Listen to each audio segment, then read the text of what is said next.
شده به زیبایی خودت شک کنی؟ من چند وقت پیش عکس خودمو به چت جی پی تی فرستادم. بهش گفتم عکس منو نگاه کن، چهره و فرم بدنمو ببین و ببین که من معیار زیبایی کدوم کشور هستم. یه لیست بلند بالا از کشورها به من داد که فکر میکنم جامائیکا، نیجریه، برزیل بود که حتی میگفت توی برزیل خانم‌ها میرن عمل میکنن که فرم بدنشون شبیه فرم بدن تو بشه. و آمریکای لاتین، یه سری از شهرهای ایران و کشورهای دیگه. گفت نه تنها معیار زیبایی شناخته میشی، بلکه بدنت نشون دهنده سرزندگی، زیبایی، ثروت و باروری و تندرستیه. حتی به من گفتش که توی نقاشی‌های اروپایی کلاسیک بدن تو خیلی دیده شده. حتی الان هم یه سری نقاش‌ها هستن که از این بدن‌های کلاسیک توی نقاشی‌های در حال حاضرشون خیلی من استفاده می‌کنن. خیلی خواستگار داره و به شدت خواستنیه. همونطور که گفتم نمونه یک زن کامل. حالا روبینسک چیه؟ روبینسک یه جشنیه که توی غرب گرفته میشه برای اینکه به خانوما گفته بشه که اونها با هر فرم و شیپ بدنی زیبا و خواستنی و دوست داشتنی هستن. حالا به عنوان یک کلمه هم معنی میشه که به خانومهای زیبا و یه ذره توپل گفته میشده که یه ذره چربی داشتن و این چربی های بدنشون چیز قشنگی بوده. یک نمونه طبیعی از بدن یک خانوم بوده. میخوام ازت بپرسم که در دوران کودکی یا نوجوانی یا بزرگسالی دوستی و رفیقی داشتی که با اینکه یک بدنی داشته، چهره‌ای داشته که از نظر جهانی یا شهری یا کشوری اونقدر زیبا نبوده، اما تو اصلا اون نازیبایی جهانی یا کشوری یا حالا شهری رو نمیدیدی، اون رو زیبا میدیدی؟ قطعا همچین دوستی رو توی زندگیت داشتی و حتی از نظر تو اون آدم خیلی قشنگ و زیبایی بود. فکر میکنی دلیلش چیه؟ حتما از خاطرت توی کامنت ها برای من بگو.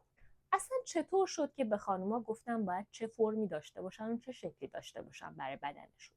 بیایم برگردیم به زمانهای خیلی خیلی قدیمتر، مثلا سالهای 1900 که خانومهای خیلی ظریف مد بودن. حتی من یادم زمانی که باشگاه میرفتیم دستگاه‌هایی بودن برای اینکه بیان باسن‌ها رو تخت بکنن. یعنی چیزی که الان به عنوان باسن برجسته، چیزیه که خیلی جذاب و خواستنیه، اون زمان اصلا قشنگ نبوده، حتی مسخره هم میشد.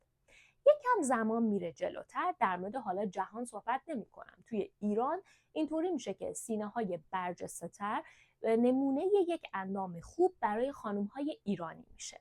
باز میریم یکم جلوتر، مدل های کره‌ای میاد. بعد از اینکه مدل های کره‌ای میان، بدن های اسکینی مد میشه، بدن هایی که خیلی استخونیه، اگه بالای 45 کیلو باشن جزو دختران نازیبا یا چاق به حساب میان. یه ذره بریم جلوتر، بدنهای عضلانی. وجود آدمهایی مثل کارداشیان ها باعث میشه که یه سری بدنهایی که عضله‌ای ترن یا اینکه برجسته ترن، باسنهایی که برجسته ترن، بدنهایی که پهن ترن مد بشه، چیزی بشه که معیار زیبایی جهانی در نظر گرفته میشه. چه اتفاقی میفته که این همه مد و بدن تغییر میکنه؟ هیچی. وجود آدم‌های تاثیرگذار، وجود آدم‌هایی که یهویی میان خودشون رو نشون میدن، از دید آدم‌ها یا از دید صنعت و مد میشن معیار زیبایی. همین. اصلا معلوم نیست که 10 سال بعد، 15 سال بعد چه نوع بدنی قرار مد بشه.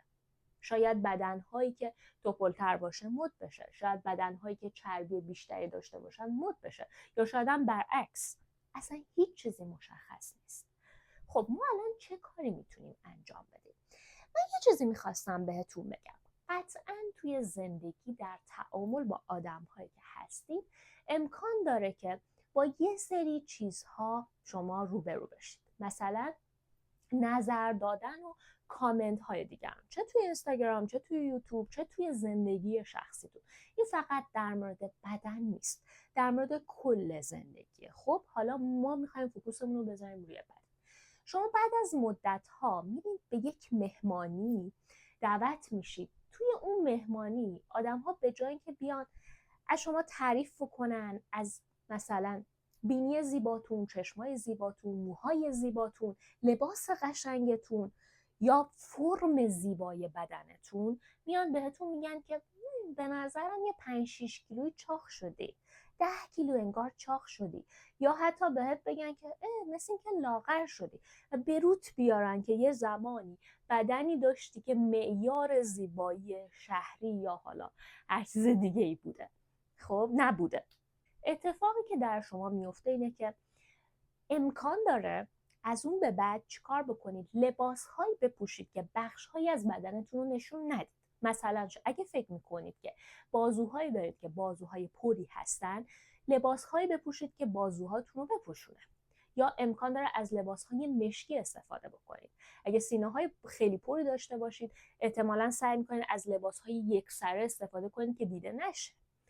این در مورد همه بخش‌هایی هستش که برجسته است. ممکنه شما تصمیم بگیرید که لباس‌هایی بپوشید که هیچ وقت اون چیزایی که از دید دیگران قشنگ نیستن دیده نشن. به محض اینکه میری اون قسمت از بدنت رو که یکی دیگه باعث شده دوست نداشته باشی میپوشونی، اتفاقا دیگران بیشتر شروع میکنن ازت انتقاد کردن، اتفاقا بیشتر اذیت میشی. برو تو اینستاگرام بگرد یا برو تو شبکه‌های اجتماعی دیگه بگرد. آدم‌هایی که خودشون هستن و اون فرم واقعی بدنشون رو با رنگ‌های روشن نشون میدن، آدم‌هایی هستن که کلی کامنت مثبت میگیرن. دلیلش چی میتونه باشه؟ خودشون رو پذیرفتن. امکان داره این وسط کامنت‌های منفی هم باشه که احتمالاً به خاطر انرژی منفی اون افراده، یا اینکه خودشون اونقدر محدودیت ذهنی نسبت به خودشون دارن که دیگران رو قضاوت میکنن. ولی این حقیقت نمیشه که عوض بشه. کسی که بدنش رو دوست داشته باشه کم کم و بعد از یه مدتی به یه صلحی با خودش حداقل میرسه. ممکنه که به یه صلحی با دیگران هم برسه، ولی داستان اینه که دیگران هم نباید در مورد بدن شما کامنت و نظر بدن. اینکه باید خودتو لاغر کنی، باید خودتو چاق‌تر بکنی، باید کمتر غذا بخوری، باید بیشتر غذا بخوری. شما توی زندگی اون فرد، توی زندگی اون شخص نیستید. شاید اون فرد داره رژیم غذایی میگیره، شاید اون فرد داره باشگاه میره، یا شاید همون فرم از بدنش رو دوست داره. یه موضوعی من میخوام بهتون بگم غیر از چیزایی که گفتم. ببینید، بعد از یک مدتی الان و در حال حاضر توی کشورهای پیشرفته دیگه اینکه کدوم بدن زیباتره، کدوم چهره زیباتره مطرح نیست. یه زمانی در مورد چهره هم این محدودیت ها وجود داشت. الان در حال حاضر ککمک میشه خال زیبایی. یا اگه شما ماه گرفتگی داشته باشید میگن که بوسه خداونده. اصلا خیلی تغییر کرده همه چیز. شما اگه کارتونای دیزنی رو نگاه بکنید، خانم ها همه فرم باربی شکل رو خیلی لاغر داشتن و اگه شما کارتون این چنتد یا افسون شده رو نگاه کنید، ببینید که اون دختر یه دختریه که یک بدن طبیعی و مایل به توپل داره. حتی اگه شما فیلم باربی هم نگاه بکنید، انواع و اقسام اندام ها رو توی این فیلم میایین تماشا میکنید. جامعه فهمیده که زنها باید احساس خوبی نسبت به خودشون داشته باشن تا بتونن بچه‌هایی به وجود بیارن که عزت نفس دارن، تا بتونن بچه‌هایی به وجود بیارن که خودشون رو قبول داشته باشن و باعث بشن که اتفاقای خوبی توی اون جامعه بیفته. حالا ما باید چی کار بکنیم؟ یک، این که باید اعلام بکنید چیزی که خودتون تصمیم گرفتید برای فرم بدنتون یک چیز کاملا شخصی. هیچ عیبی نداره که شما از گن استفاده کنید، هیچ عیبی نداره شما از وسایل زیبا کننده جهانی استفاده بکنید، ولی به شرط اینکه خودتون انتخاب بکنید یه فرم دیگر رو تجربه کنید، یه شکل دیگر رو تجربه کنید، ولی کسی دیگه نباید از شما اینو بخواد. در واقع آزادی انتخاب بدن یعنی اینکه خودم بخوام تغییر کنم یا خودم بخوام تو این شیپ و بدن بمونم و کسی دیگه نباید بر من تصمیم بگیره. موضوع دیگه، اون بخش از بدنتون که قضاوت شده یا دیگران دوستش ندارن، اتفاقاً اون بخش رو نشون بدید. اتفاقاً رنگ‌های روشن بپوشید. نذارید شما فکر کنید که یک بچه دارید. اگه بچه شما بگه مامان من میخوام فلان شلوارک رو بپوشم، اون بلوز رو بپوشم، شما باید خیلی بیرحم باشید و واقعا هیچی نباید از روانشناسی بدونید که به بچه بگید نه با اون لباس خیلی زشت میشی. اصلا شما همچین کاری رو با بچه‌تون میکنین؟ عمرن نمیکنید. پس این کار رو با کودک درونتون نکنید، چون اگه این کار انجام بشه اون بچه همیشه میخواد خودش رو پنهان کنه، هیچ وقت از خودش راضی نیست. حتی اگه عمل جراحی بکنه، حتی اگه رژیم غذایی بگیره، باز هم احساس میکنه قشنگ نیست، باید بیشتر لاغر بشه و هر بار میاد تحت تاثیر مد و صنعتی که توی جامعه رواج پیدا کرده تحت تاثیر اون قرار میگیره. این اشتباهه. تو باید بر حسب چیزی پیش بری که خودت احساس خوبی داشته باشی. اینکه خیلی راحته تو خودتو شبیه استاندارد جهانی در بیاری و بقیه دوستت داشته باشن. به محض اینکه خودت رو همون جور که دوست داری بپذیری، توی انقلاب جدیدی به وجود میاری که باعث میشه که شاید مدل تو مد بشه. اون بخش از بدن تو که دوست نداری، نوازش کن، بهش بگو عاشقانه دوستت دارم، ازت عذرخواهی میکنم که ازت متنفر بودم، ازت عذرخواهی میکنم که دوستت نداشتم، دلم میخواد از این به بعد تصمیم بگیرم که دوستت داشته باشم همون شکلی که هستی. اگه هم قراره که تغییرت بدم، خودم باید تصمیم بگیرم، کسی دیگه نباید از من اینو بخواد. بذار تو اون مودی باشی که قراره توی جامعه رواج پیدا کنه. آدم هایی که خودشون رو همون حالتی که هستن قبول میکنن معمولاً عزت نفس بیشتری دارن. وقتی که عزت نفس بیشتری دارن، آدم های خیلی خیلی خیلی جذاب تری توی این زندگی هستن. هر چقدر جامعه بیشتر به سمت غیر پیشرفته بودن میره، تمرکز روی این چیزا بیشتر میشه. اگه شما کشورهای پیشرفته رو ببینید، معمولا خانم‌ها خیلی کم آرایش میکنن، به این چیزا اهمیت نمیدن، لباسای خیلی ساده میپوشن، اصلا این چیزا براشون مهم نیست. چیزهایی که براشون مهمه اون خونگرمی که نشون میدن، اون باهوش بودنی که نشون میدن، اون تلاشی که برای زندگیشون میکنن و اون چیزهایی که درونشونه. خب حالا ما که این داستانهای زیبایی رو داریم، بهتره که یاد بگیریم تو این جامعه باید چه کاری انجام بدیم. من همیشه اینو میگم، تو اگه عزت نفس داشته باشی، عاشق خودت باشی، حتی اگه ناراحت هم بشی از دیگران، انتقادی که بهت شده، آسیبی بهت وارد نمیشه و تلاش نمیکنی که خودتو بپوشونی، اتفاقا بیشتر تلاش میکنی که خودتو نشون بدی.